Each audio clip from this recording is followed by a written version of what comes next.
বিসমিল্লাহির রহমানির রহিম।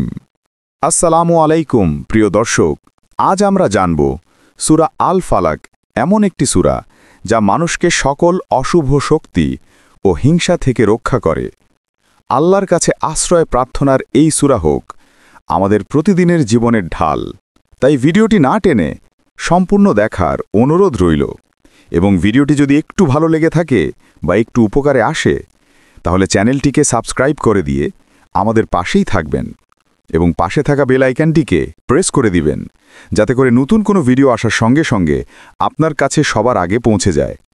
এখন আমরা ধাপে ধাপে সূরা আল ফালাকের ফজিলত ও আমল সম্পর্কে জানব। তো চলুন কথা না বাড়িয়ে শুরু করা যাক। সূরা আল ফালাক, আরবি ও বাংলা অর্থসহ। বিসমিল্লাহির রহমানির রহিম। পরম করুণাময় অতি দয়ালু আল্লাহর নামে শুরু করছি। কুল আউযু বিরব্বিল ফালাক। বলো, আমি আশ্রয় প্রার্থনা করছি প্রভাতের প্রতিপালকের নিকট।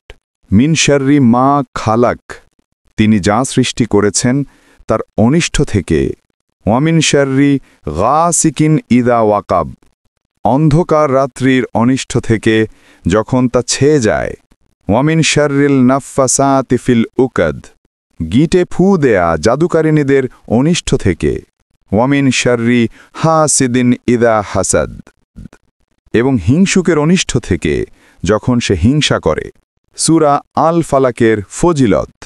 নবী করিম সাল্লাল্লাহু আলাইহি ওয়াসাল্লাম বলেছেন, তোমরা সূরা ফালাক ও সূরা নাস পড়ে আল্লাহর কাছে আশ্রয় চাও, কেননা এর চেয়ে উত্তম আশ্রয় প্রার্থনা আর কিছু নাই। সহি মুসলিম। রাসূল সাল্লাল্লাহু আলাইহি ওয়াসাল্লাম প্রতিদিন ঘুমানোর আগে সূরা ফালাক, সূরা নাস ও সূরা ইখলাস পড়ে 2 হাতে ফুঁ দিয়ে পুরো শরীরে মুছে নিতেন। এই সূরাটি মানুষকে জাদু, বদনজর, হিংসা, দুষ্টু মানুষ ও শয়তানের ফাঁদ থেকে রক্ষা করে। সূরা আল ফালাকের আমল। প্রতিদিন সকালে ও সন্ধ্যায় 3 বার সূরা ফালাক, সূরা নাস ও সূরা ইখলাস পাঠ করুন।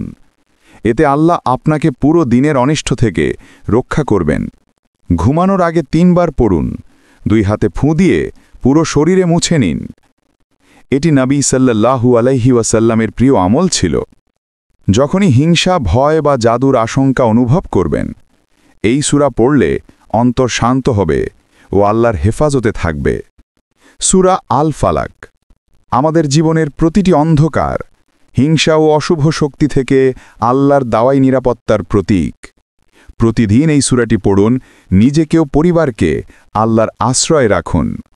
আল্লাহ আমাদের সবাইকে সূরা আল ফালাকের আলোয় সুরক্ষিত রাখুন। আমিন।